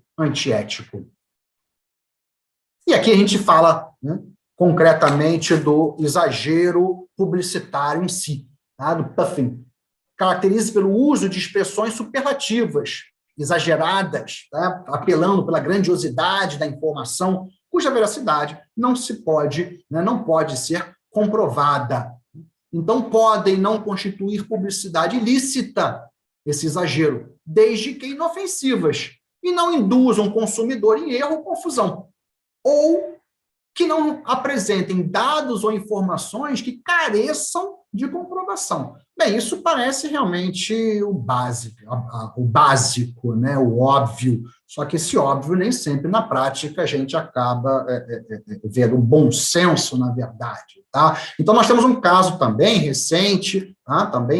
Aqui de março deste ano, de 2021, envolvendo a TIM, né, com o slogan maior e melhor cobertura do Brasil, e aqui foi considerado que esse exagero publicitário aqui tinha que ter um limite, na verdade. Né? A maior cobertura do Brasil, é a primeira imagem no topo do slide, foi o que foi consertado, foi alterado, sofreu uma advertência, né, e uma recomendação de alteração da peça publicitária. E ficou como está aí nesse topo. Mas, na verdade, embaixo está a imagem como era antes. Tá? A maior e melhor. Tá? E aqui, é claro, vem contestar no CONAR justamente esse dado, essa informação, que não é passível de comprovação, objetivamente falando. Tá? E aí a TIM foi forçada, então, a alterar essa peça publicitária. Aliás, diga-se de passagem, se você tiver paciência e tempo para você olhar todo o histórico de decisões do CONAR sobre exagero publicitário, grande parte está nesse setor de telecomunicações. Tá? Agora foi a Claro que entrou contra a TIM, mas em 2014 teve um caso também muito discutido, justamente o contrário.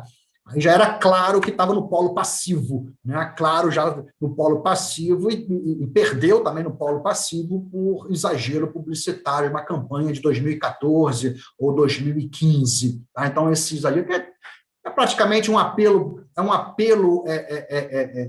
publicitário que o brasileiro também usa muito. Né? Tudo no Brasil, para nós brasileiros, é o maior do mundo, ou então o maior do continente, o maior, o melhor. Então, na verdade, são peças publicitárias que acabam surfando nessa onda também do senso comum nosso, né, do brasileiro, né, de considerar que tudo é o maior, o melhor e todo o resto. Só que tem limites quando isso entra no campo da economia de mercado, no direito da publicidade. Né?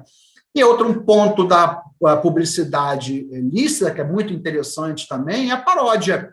Né? O que é a paródia? Uma interpretação, uma adaptação, uma releitura cômica, satírica, né, de uma composição litero-musical, né, ou literária, ou musical, ou as duas juntas, né, litero-musical, de uma obra originária, né, numa peça publicitária. Né? Então, onde o parodiador, como nós chamamos, né, ele elabora a sua peça publicitária né, fazendo uma releitura, uma adaptação, uma interpretação de uma outra obra originária, obviamente protegida, né, protegida. Então, o artigo 47 da nossa Lei de Direito de Autor, né, ela permite a paródia, né, diz lá, são livres as paráfrases e paródias que não forem verdadeiras reproduções da obra originária, nem que lhe impliquem descrédito. Então, é lícito, mas tem que atender a esses requisitos da lei. Então, eu coloquei aqui, de uma maneira mais elucidativa, quais seriam esses requisitos. Na atividade criativa, acima de tudo. Né? O parodiador tem que vir com uma peça publicitária criativa, né? Ou seja, que não constitua uma verdadeira reprodução da obra originária. Depois, uma ausência de cunho depreciativo ou ofensivo, né? Que não implique em descrédito da obra originária. Agora, é interessante notar que a lei de direitos autorais ela não exige que a criação possua finalidade lucrativa ou comercial. Na verdade, pode ser não lucrativa, não comercial, tanto faz. Tá? Desde que os requisitos do artigo 47 sejam atendidos. Né? E aqui vem uma decisão muito interessante do STJ, né? De uma peça publicitária muito original, né, usando a paródia por parte do Hortifruti. Né? Paródia com fins comerciais em publicidade não viola leis de autorais. Então, coloquei aqui para chamar a atenção. Né? É o caso do Hortifruti, né, que foi julgado justamente com essa letra, né, de Vinícius e Tom, que todo mundo conhece, claro, né? Interessante que eu coloquei para vocês qual foi a decisão no voto do ministro relator, Ricardo Vilas Boas Cueva, né, que traz muito bem explica muito bem essa situação da paródia. A paródia é lícita e consiste em livre manifestação do pensamento, desde que não constitua verdadeira reprodução da obra originária, ou seja, que haja uma efetiva atividade criativa por parte do parodiador, e que não tenha conotação depreciativa ou ofensiva, implicando descrédito à criação primeira ou ao seu autor. A campanha publicitária, promovida em formato impresso e digital, fez mera alusão a um dos versos que compõe a letra da canção Garota de Ipanema, alterando de forma satírica e não depreciativa, sem reproduzir a melodia de coautoria de Tom e de Vinícius. O juízo acerca da licitude da paródia depende das circunstâncias fáticas de cada caso concreto e envolve um certo grau de subjetivismo do julgador, ao aferir a presença dos requisitos de comicidade, distintividade e ausência de cunho depreciativo, conforme exigido pela legislação de regência, que é principalmente aqui a Lei de Direitos Autorais, que nós vimos no artigo 47. Então, achei interessante essa decisão, que também, de certa forma, é recente, né, de 2018, que colocou bem aqui essa questão da licitude da paródia. Bem, falamos até agora de publicidade lícita, mas aí agora a gente entra na parte ilícita, na parte da ilicitude.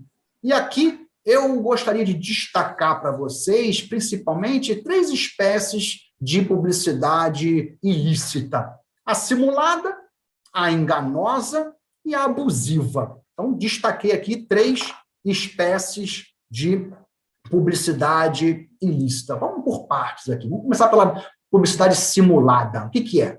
É uma ocultação proposital da real intenção ou do objetivo da mensagem veiculada. A violação ao princípio aqui da identificabilidade da publicidade, ou seja, o direito de informação do consumidor quanto à natureza publicitária da mensagem. Ele tem que saber que aquilo se trata de uma peça de publicidade. Vedação da ocultação, portanto, do objetivo publicitário da mensagem. E aqui você tem algumas espécies, né, subespécies, né? Publicidade subliminar, reportagem publicitária, depoimento testemunhal dissimulado, televendas. Tá? E aqui destaquei, está no anexo Q do Código Brasileiro, na categorias especiais de anúncios, tá? Vocês vejam ali. Então, esse depoimento testemunhal, ele é válido, tá, pessoal? Ele é lícito, mas não esse dissimulado aqui. Então, é uma exceção, tá? Esse dissimulado não vale, tá? Depois, base legal, Código de Defesa do Consumidor, trata justamente disso, tá? No artigo 36, a publicidade deve ser veiculada de tal forma que o consumidor facilmente e imediatamente identifique a publicidade, identifique aquela mensagem como sendo uma peça publicitária. Tá? E o Código Brasileiro, artigo 28, o anúncio deve ser claramente distinguido como tal, seja qual for a sua forma ou meio de veiculação. Por isso que a gente, às vezes, quando lê, né, revistas e jornais online, né, no meio de uma reportagem de um jornal, de uma revista, né, online, na versão online, vem inserido ali uma imagem, um pequeno vídeo, mas vem destacado, né, como anúncio, peça publicitária, para você não achar que aquilo ali faz parte da reportagem que você está lendo, tá? E aqui, uma das mais famosas, né, foi essa peça publicitária aqui, da Friboi, com Roberto Carlos, né, Eu Voltei, de 2014, então é um pouco mais antiga, mas ela foi muito discutida na época, inclusive que levou também, depois, a rescisão do contrato, né, da JBS, dona da Friboi, com Roberto Carlos, que realmente não deu certo, né, essa investida. O Roberto Carlos, pelo menos, era de conhecimento, né, da sociedade, que ele não comia carne, e, de repente, ele aparece nessa peça publicitária, sendo servido por um garçom com um pedaço de carne, um bife, mas ele sequer prova esse pedaço, né, de carne, então gerou, claro, também, né, além de discussões técnicas entre o meio dos publicitários, até memes também, ironias e tudo, né? Então, esse foi um caso emblemático aqui. Tá? Ainda sobre a simulação na publicidade, não temos um tipo legal, um tipo penal específico. Tá? O que nós temos aqui, na verdade, é uma pena de multa, né? No decreto 2181 de 97, né, que organiza o Sistema Nacional de Defesa do Consumidor e regulamenta a aplicação das sanções administrativas previstas no Código de Defesa do Consumidor. Então, o artigo 19 desse decreto prevê apenas a pena de multa. Tá? E tem uma certa dificuldade também de prova do dano e culpa na responsabilidade civil. Então, na parte mais prática aqui, de tribunal, a coisa fica um pouco mais delicada para ser provada. Tá? Bem, aí entra uma segunda publicidade, né, ilícita, que é enganosa. O que é? É a indução do consumidor em erro ou confusão, ou veiculação de informação inverídica ou incompleta sobre o conteúdo da mensagem, né? Ou seja, sobre o produto ou serviço. Informações falsas, informações imprecisas ou até mesmo omissas induzem o consumidor em erro ou confusão quanto ao produto ou serviço que é objeto daquela peça publicitária. Daí que vem a peça ser considerada como enganosa. Mas tem uma exceção. Quando o consumidor tem plena capacidade de reconhecer a falsidade com dados fornecidos pela própria mensagem, atenção, né? Pela própria mensagem, ou, pelo menos, pelo senso comum, pela experiência comum. Agora, senso comum e experiência comum tem que ser entendido com parcimônia. Porque o que pode ser senso comum para um consumidor do Sudeste pode não ser no Nordeste, no Norte, no Sul. Então, essa segunda parte tem que ter uma certa cautela. Tá? O ideal é que a própria peça publicitária forneça esses dados de maneira clara e transparente para o consumidor. Tá? Uma difícil relação aqui entre o combate à publicidade enganosa e a liberdade de expressão, né? Liberdade artística, né? Liberdade de expressão comercial, liberdade artística. Né? Então, aqui é um equilíbrio difícil de se encontrar. Mas, repito, a melhor fórmula para você ter sucesso numa publicidade aqui é, sem sombra de dúvida, a objetividade e a transparência. Depois, importante também a definição dos critérios de um consumidor padrão. Né? Ponto de partida aqui. Um indivíduo menos informado dentro do grupo de consumidores específicos, alvo da campanha publicitária. Pode ser um ponto de partida para você considerar como um consumidor padrão. mas é importante também a delimitação do conteúdo dessa mensagem publicitária. E aqui um outro ponto de partida é a análise como um todo da mensagem, ou seja, da peça publicitária. A verificação da enganosidade no seu conjunto. Então, você tem dois elementos aqui que podem balizar essa análise. Tá? Dois pontos de partida para essa análise. E aqui o atendimento a dois princípios fundamentais, né? A veracidade, e como eu já tenho repetido aqui durante a aula, a transparência. Veracidade e transparência. Aí, um caso recentíssimo agora, de junho deste ano, tá? Ainda vai ser analisado, né?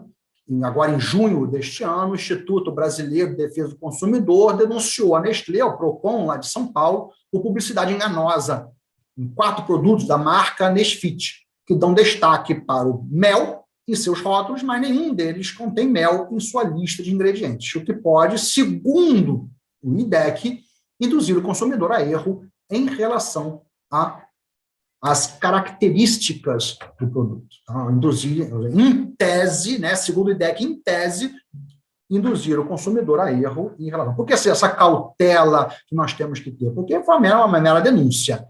Tá? O PROCON ainda vai analisar, salvo engano, ele não analisou ainda, vai analisar esse caso. Tá? Mas só estou colocando aqui para ilustrar, porque isso já se tornou público, inclusive. E esses são os produtos aí na imagem. Tá? Inclusive com a fonte dessa reportagem aí na nota de rodapé para quem tiver interesse. Tá?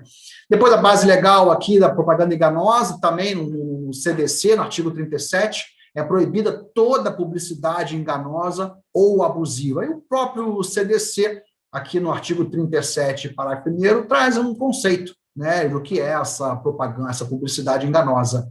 É enganosa qualquer modalidade de informação ou comunicação de caráter publicitário, inteira ou parcialmente falsa, ou por qualquer outro modo, mesmo por omissão, capaz de induzir em erro o consumidor a respeito da natureza, características, qualidade, quantidade, propriedade, origem, preço e quaisquer outros dados sobre o produto ou serviço.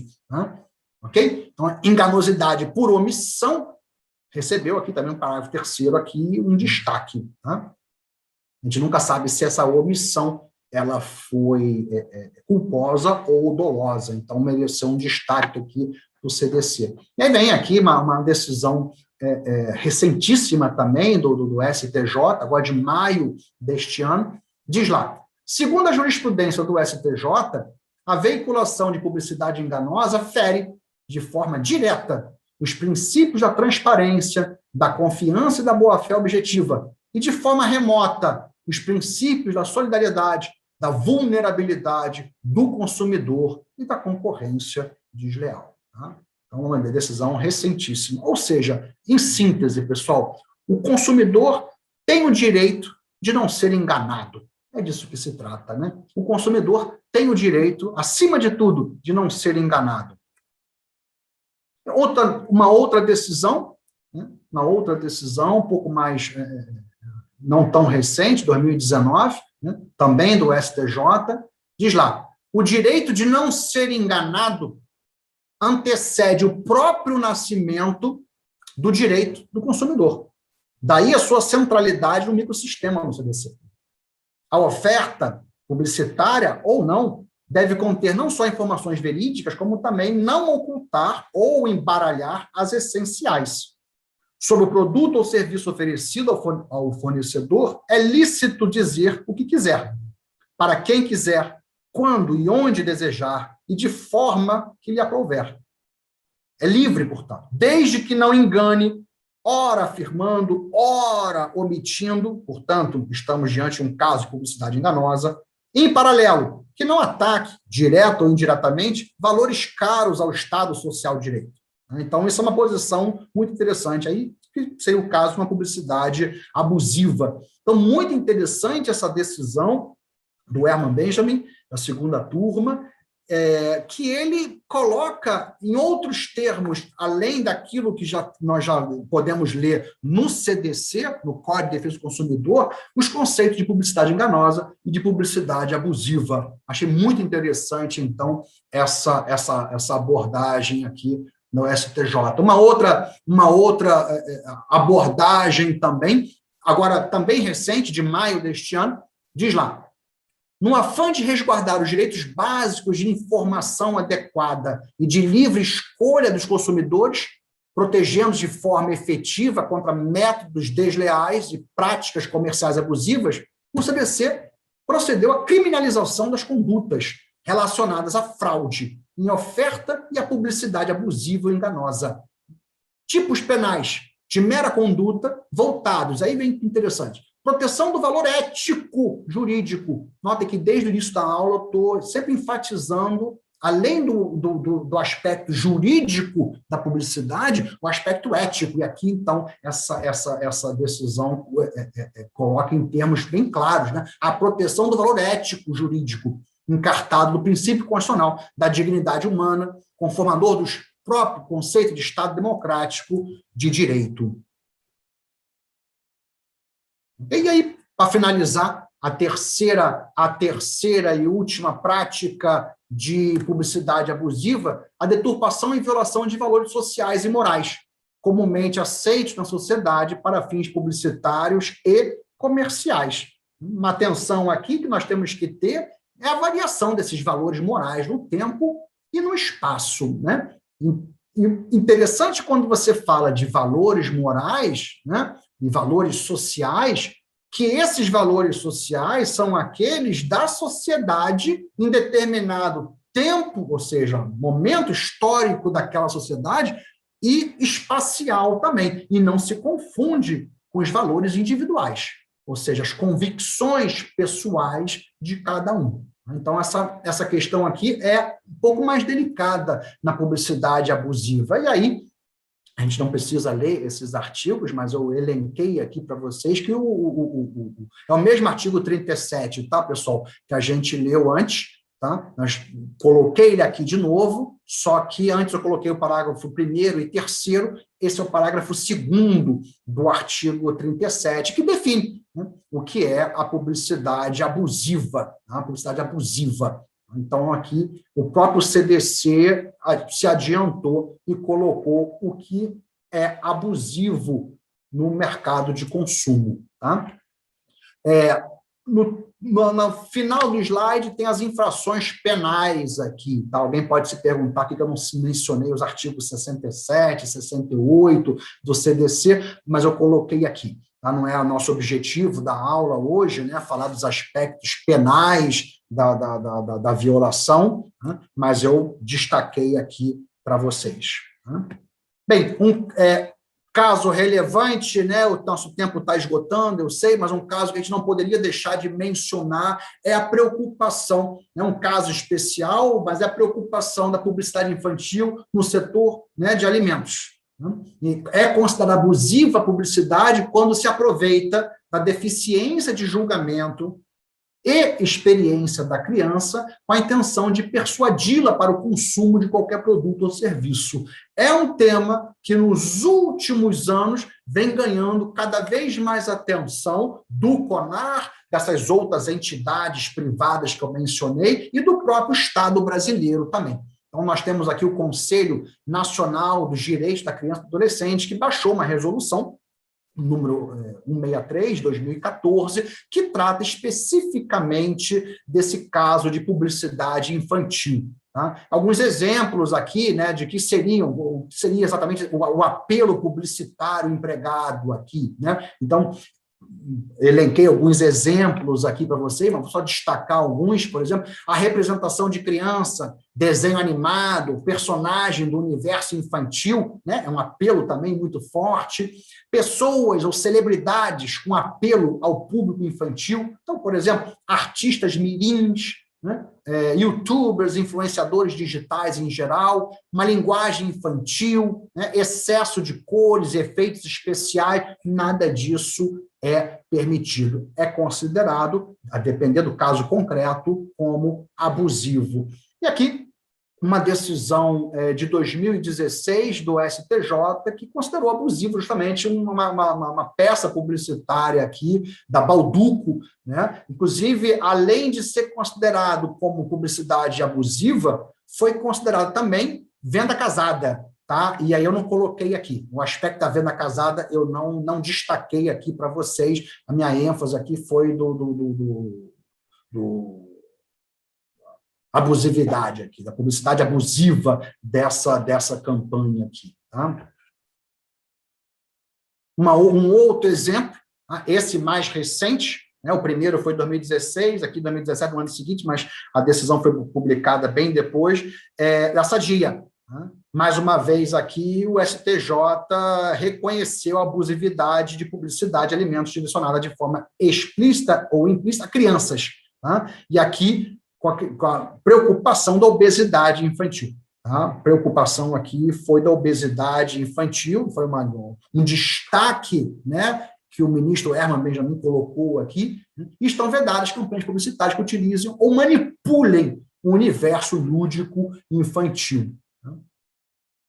Ok? Para fechar aqui, pessoal, saímos da publicidade e entramos num outro campo, que é um campo muito vasto, na verdade, nós não temos talvez muito mais tempo para isso, mas eu gostaria de levantar esse tema com vocês, até por conta das Olimpíadas, né, que vão começar agora na sexta-feira, e aí o tema de marketing emboscada, marketing de associação, é muito caro às entidades que promovem esses grandes eventos esportivos. Tá?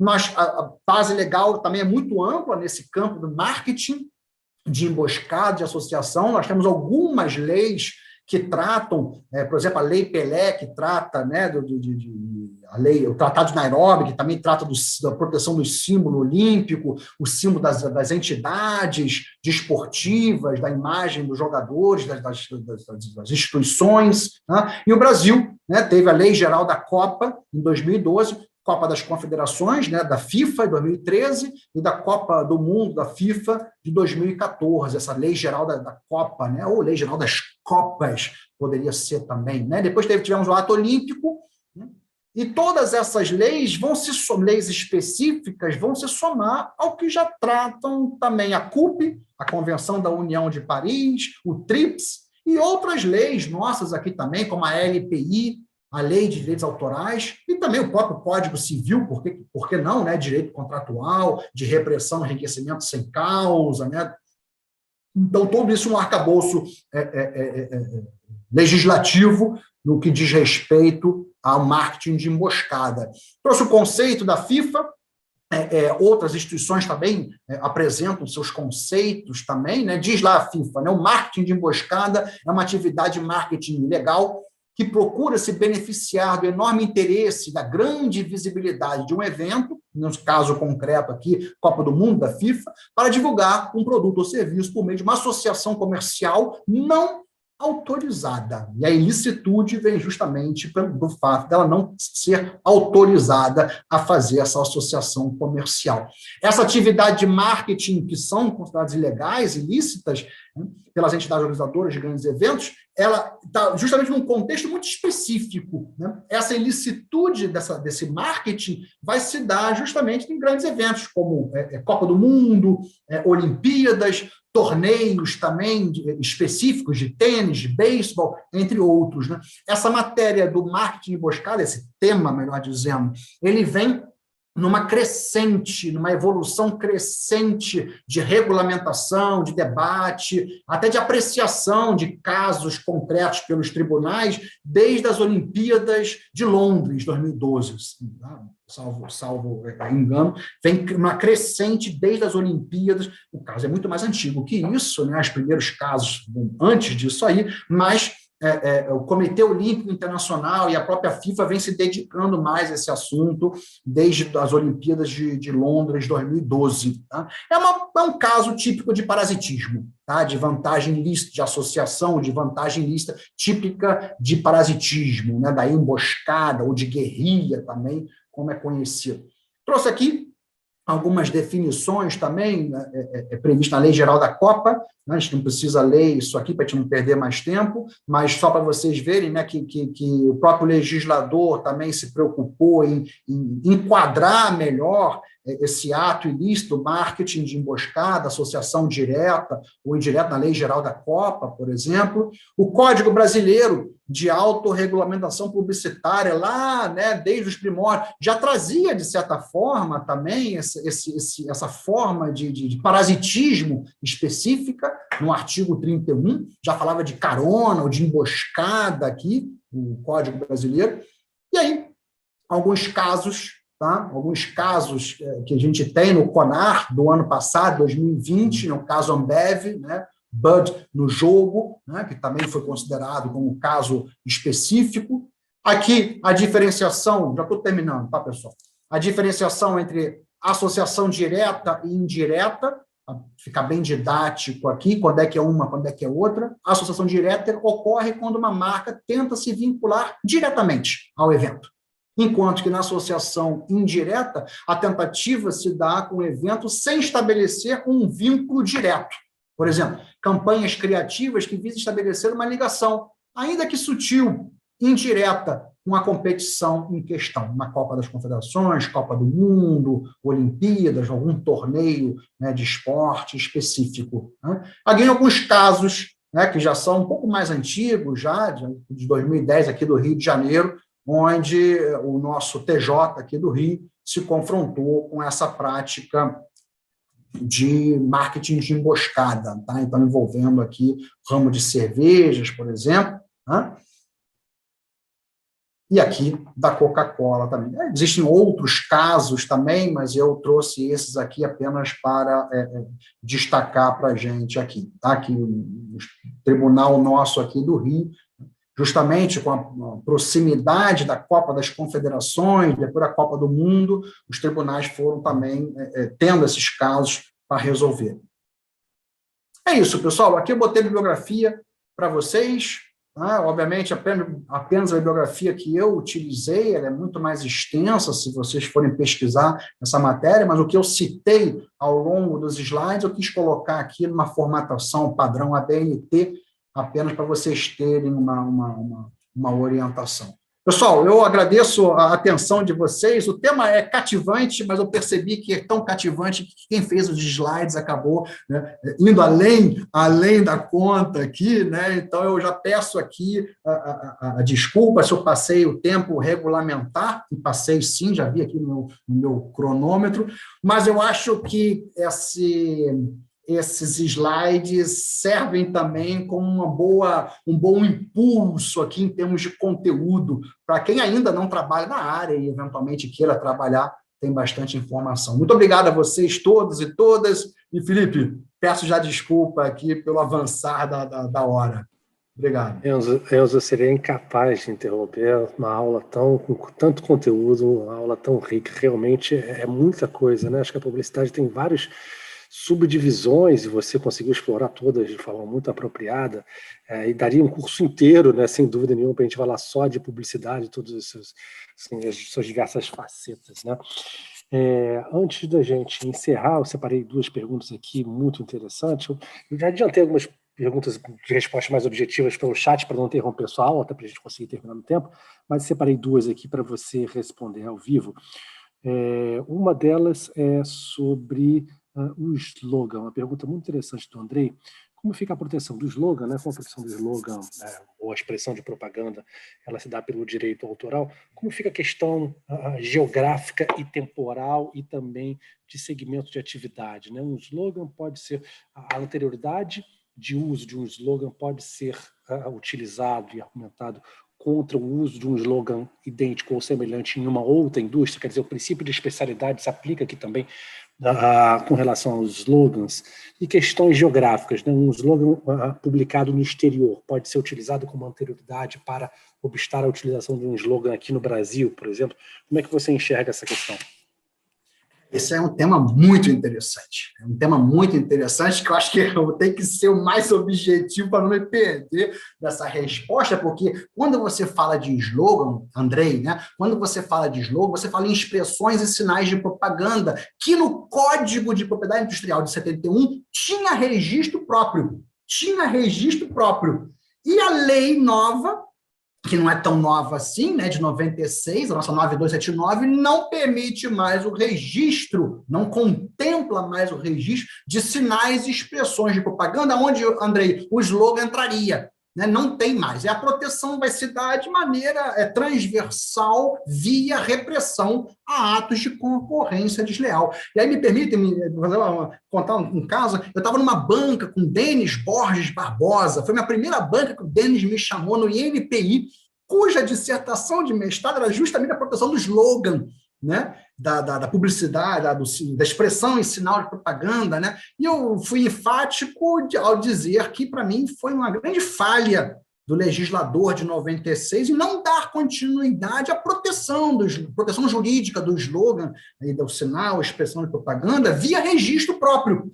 Porque o Brasil é uma grande fábrica de talentos no campo do marketing, da publicidade, né? E movimenta uma soma astronômica de recursos não só financeiros, mas humanos também, um potencial enorme, e você não tem mais uma proteção específica, né? Então, eu acho que aí você entra nesse conflito que o Andrei falou, né? Como é que fica a abrangência nacional aqui, tudo vai depender do caso concreto, Andrei, porque na ausência de um certificado de registro próprio, né, o que você vai estar pegando é uma zona cinzenta de uma proteção que você vai ter, de um lado, direito de autor, do outro, direito à concorrência desleal, né, ou melhor, repressão à arte de concorrência desleal, né, Código Civil também, enriquecimento sem causa, ato ilícito, né? Você está numa zona cinzenta que vai depender do caso concreto para você analisar. Bem, aqui a proteção é local, é nacional. Por que é nacional? Não, porque é nacional porque é direito de autor. Não, porque é uma marca, aí tem uma marca registrada que você pode aplicar, é nacional. Mas se for nome empresarial, bem, aí nome empresarial, por enquanto, é só estadual, né? Então fica restrito à junta comercial, né? O Estado, né? Na circunscrição da junta comercial. E se não for nome empresarial, for, por exemplo, uma denominação de uma associação ou fundação, aí nem estadual vai ser, porque aí essa sociedade simples está registrada num cartório de registro civil de pessoas jurídicas. Ou seja, você, Andrei, você entra numa zona cinzenta aqui. A minha resposta, para ser mais objetivo, depende. Depende do caso concreto. E aqui eu faço, mais uma vez, coro, como eu fiz lá na banca do INPI com o professor Denis, nosso falecido e querido professor Denis. Foi uma falha do legislador 96 de não ter dado continuidade a um registro próprio, uma sistemática própria para sinais e expressões de propaganda. Aproveitei e já fiz a propaganda também do meu ponto de vista aqui dessa matéria. Muito bom, muito bom. Enzo, para fechar objetivamente, pergunta da Luciana Harumi. Ovos de Páscoa com brindes se encaixam na definição de publicidade abusiva? Ovos de Páscoa com brindes.